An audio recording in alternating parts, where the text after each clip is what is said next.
So we got 5 areas, you know, handling big crowds, thinking 4,000 people show up, you're going to need restrooms, access, and concession place. Otherwise, it's stand in line.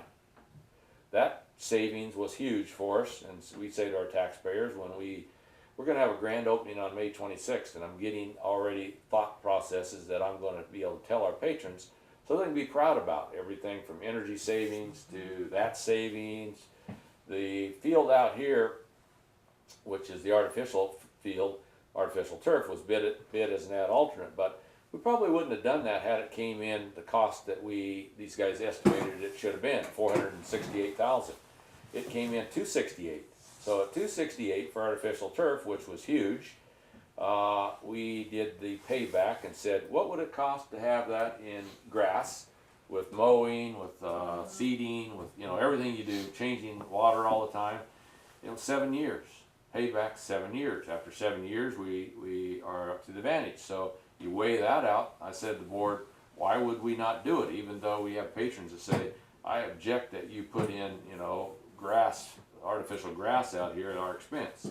Well, we can appreciate your concern. Had it not been way lower and it wasn't 7 years, most of them will back off, say fine. Those were things we could weigh out and say good, bad, or indifferent. There's rhyme or reason for doing what we're doing. So as we have that ribbon cutting thing, I'm going to address that because there are some people out there that have bit me in the heels and say, we don't appreciate that, you're too many bells and whistles. I want them to realize that what we did upgrade were things that were long lasting. Lighting, for instance, every classroom has a sensor in that shuts the rooms off. When you leave, it shuts them off. But when you come in there, different than most of them, it turns a third of the bulbs on. We programmed it that way because we think that we can adequately light a classroom with 2/3 less light for less cost. And then if the teacher wants more, they'll come to the front of the room, and I put all the switches away from the doors. There's no switches next to the doors. The kids will screw with those every time they come in because that's what happens. So I told the electrical engineers, put them up to the front of the classroom where the teachers have. That gives them the opportunity. And interesting enough, I have found no rooms yet, that you guys may have them, that will allow the front of the room to be shut off separately because electricians always wire them this way.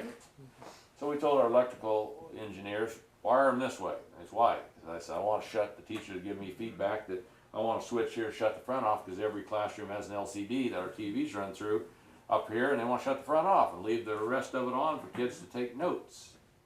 So that is, another difference, and I'm going to explain that to our patrons that they're going to find that classrooms that when the teacher leaves, the classrooms all shut down. The heating units will taper back off. At 4 o'clock at night, they'll start, during the summertime, picking the temperatures up, and then the teachers have an opportunity to adjust inside the classrooms up 2 degrees, down 2 degrees. We know ones that want it 68 degrees and 100 degrees during the other time. So we're going to say, here's what we think is fine for kids, 72 degrees, whatever it is. You can go up 2 degrees or down 2 degrees either way. But when those classrooms are vacated, then they start climbing one way or other to go back to that period of time. Insulation, we had these guys run insulation clear to the roof deck. That's unheard of. Generally you go to the ceiling deck. So what that does for us is that one, gives us more energy efficiency, but two is sound goes up over these walls. And if you're in the wall behind that, you hear in the classroom, the people when I tour there, they say, geez, I can hear teacher X right here. It goes over that pony wall. And so we think that that'll be huge for having choir next to orchestra, next to something else of higher up for that purpose. Fans themselves in the lunchroom, you're going to see big fans. Well, guess what fans do? Fans reduce a lot of wasted heat, pushing heat down during the winter time, pushing cool air down during the cool time. We have those in there that the great big fans, 8-foot blades on those fans. Windows are in that lunchroom, giving us natural light. Those are things you look at though in here and say, upgrades yes or no. We have some things in here that we have electronic sidewalks here that are regulated. We learned from Blaine County that has snow melt in them, and they're on a sensor. So when someone comes into the main building here and we have early morning snow at 3 a.m. and the sidewalks are all icy, those things will turn on, and we'll melt here, we'll melt all the way here for the faculty, because we have some faculty that has trouble walking. I'm not saying this, facetiously. They just fall down and it causes workman comp claims. So hopefully they're going to be able to walk across here to their car without falling down with ice. And then we have the same thing out on this area here, where the patrons come into the building for snow melt there. There's one whole room that is nothing more than the mechanical units for that snow melt.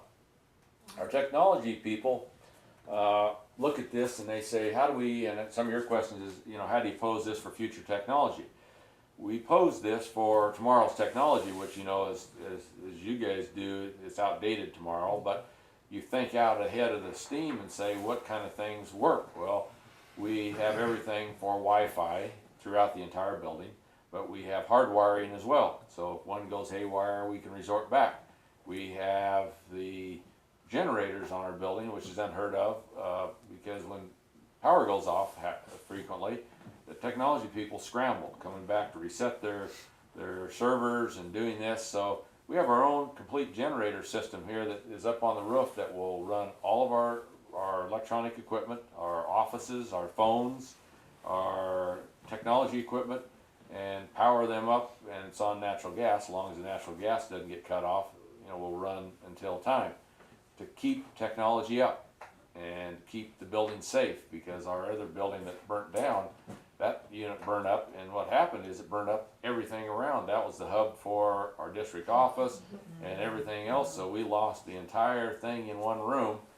Now we got things situated, and for power purposes it'll be up. So we look at that, then we look at computer labs, how do they wire those things in the classrooms themselves. As I told you, every room has an LCD in the middle, either through smart boards that are up in the front or whatever they desire for electronic equipment, sound system throughout the room. So we have a panic button in every room that we designed in that says that if the teacher's having a problem in that classroom, they hit that button, it pushes the flow back to the principal's office, and on one of the vice principal's desks or the secretaries, opens the speakers up here and then gives the conversation for them. If there's something going on in there, they can monitor from a safety standpoint.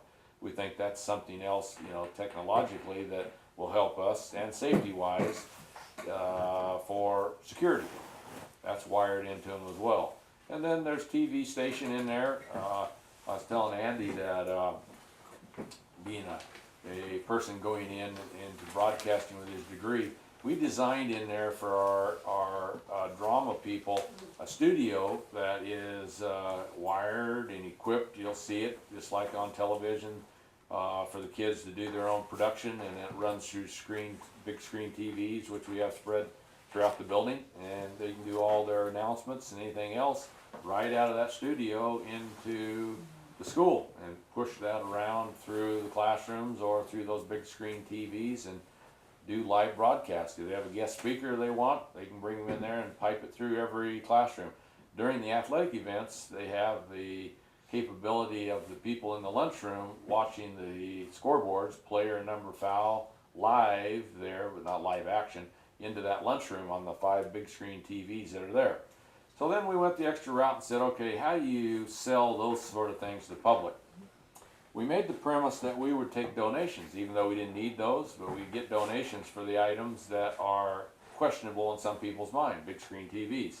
Every big screen TV has a plaque below that saying donated by XYZ firm. The gym chairs that are the extra padded chairs there, the score tables, 3 huge score tables, padded score tables, all will say donated by.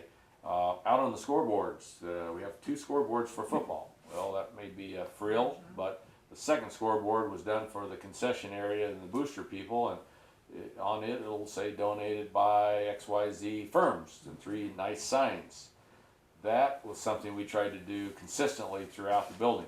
These guys are doing the reader board as our construction managers. That big electronic reader board will say somewhere on that Benetton, and whatever we could do to get donations for things that were questionable, we wanted to do, so that the taxpayers don't say too many bells and whistles. And again, during that ceremony, I'm going to thank those people for what they're doing.